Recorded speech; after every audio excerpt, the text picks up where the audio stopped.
gentlemen, welcome to Leadership in Politics. With me today is the best-selling author, Ruth Gotian. Ruth, welcome to the show. Thank you so much. I'm excited to be here with you. Thank you so much for making it. I see behind you the Success Factor. Recently launched it on the 22nd. What is it all about? Tell us about the premise of the book. I have spent a lifetime studying extreme high achievers, the Nobel Prize winners, astronauts, Olympic champions, NBA champions, CEOs, to figure out what has made them so successful. And I realized that they all do four things in tandem, four things that really set them apart. And it's not about habits, it's mindsets. So the first thing that they all do, they have found their passion, their purpose, what we call in adult learning, intrinsic motivation, something that just burns their fire within. Now, this is different from extrinsic motivation, which is diplomas, awards, recognition. That's when other people are judging you. That is very, very difficult to sustain. So you want to tap into what is that burning fire inside you, what you would do for free if you could. That's number one. Number two, when you figure out what that is, you are going to realize how important that is. And that means you are going to outwork everyone. And I don't mean that you're going to work 18 hours a day. You are going to be more productive than other people because you have learned how to work smarter, not just harder. And the third one is that strong foundation, which is constantly being reinforced. What worked early in your career is what you continue to do later in your career. You never lose those basic skills. You keep doing them, especially as you ascend. And last but not least, the fourth one is all of the extreme high achievers are constantly learning. Even after they got the gold medal and the Nobel Prize, they are still learning. But they're not learning in a classroom. They're learning what we call informally. So what are the ways you can informally learn? You can read books, you can read articles, you can listen to podcasts such as this one. Hopefully we're talking about some good stuff here. Webinars, LinkedIn learning courses. There's endless opportunities to learn if you really want to. And one other thing that the way that these high achievers learned is that they learned by talking to people, and they surrounded themselves with a team of mentors who believed in them more than they believed in themselves. Those are the four ways to really get you to become more successful. I like what I'm hearing. We talked about the internal motivators that make someone successful and achieve. We talked about the continuous learning. And of course, we talked about mentors. Tell me, what is a mentor? Tell me about a mentor.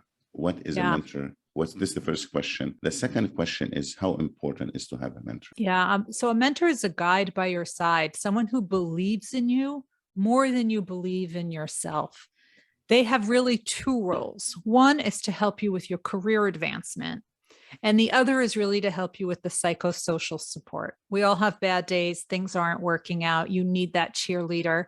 So a mentor is able to do both of those things.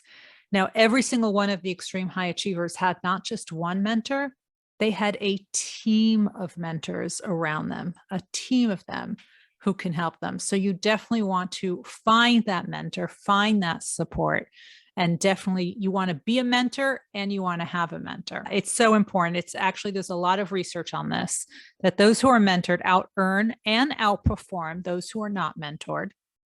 And they report greater happiness, both in their job and their career. And they report less burnout than those who are not mentored. So it has all the right reasons. If you want to produce more and earn more and be happier in your job, you really should have a mentor. The problem is 2/3 of people understand the benefits of mentorship, but only 1/3 of people actually have one. So we really need to change the way this is happening and encourage more people to get mentors. And also a reminder, a mentor could be for free or could be for a paid fee. So it doesn't mean you have to pay for a mentor. You can ask for someone and they'll be surprised. They are willing. Most people are willing to be mentors. People want to give back. Absolutely. Okay, let me ask you about the high achievers. What's the high achievers, or what do they have in common? When we say high achievers, what do they have in common? What did you find out in your research? So I always thought that high achievers were other people who were born into the right families, had the right things happening. And I realized that's not the case. These are people who figured out those 4 elements of success. They found out what it is that they love doing, and then they poured everything they had into that. So they loved it, and then they had the work ethic, and they never forgot where they came from. So what worked for them early in their career works for them later in their career. And just because they won the medal, even though they're going back to the basics, they're perfecting the basics, they're always trying to learn more. How can I do it better, faster, more efficiently, more productively? They're always doing those 4 things in common all the time. And they are also, besides being a mentor, they're also mentoring other people. So as they rise through the ranks, they're bringing other people up with them. They share the knowledge. They share the knowledge, the experience. And the spotlight. And the spotlight.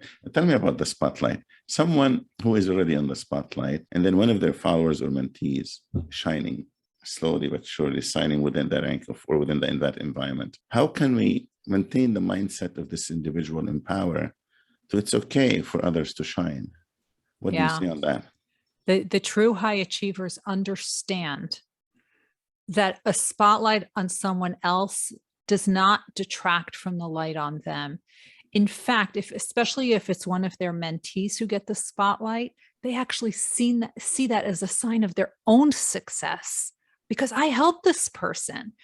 In fact, one of the people in my book, The Success Factor, Dr. Bob Lefkowitz, he won the Nobel Prize in 2012. He shared that Nobel with one of his former mentees. Nice. And he said nothing made him prouder than sharing that Nobel. Nothing made him prouder. So you can imagine it's really about sharing the spotlight. And I have interviewed many astronauts. They have assured me the world is big enough for all of us. And it's okay if someone else gets the spotlight. And if you can share that and you can help them, that really shows how successful you are. It's those that are not confident in their own work, that they are uncomfortable with someone else outshining them. I have another question for you. How do high achievers deal with challenges? They have the same challenges the rest of us do, right? They were dealing with this pandemic just like the rest of us. But they look at challenges differently. First, they work to control what they can control, and they don't worry about things that they cannot control. That's number 1. Number 2, when they are faced with a challenge, they never question if they can overcome the challenge. They have the confidence that they will. Instead, they think about how to overcome the challenge. What is the strategy I haven't thought of yet? That is what they focus on. They shift from if to how. The second you have that shift in your mind to how, now you're in control. You're in control of what happens next. So think about all the Olympians who've been training their whole life for the Olympics, and then a pandemic comes and the Olympics are postponed for a year. Most of them didn't quit. They couldn't get to the gym. They didn't have all the equipment they need, but they found a way to train within the constraints that they had.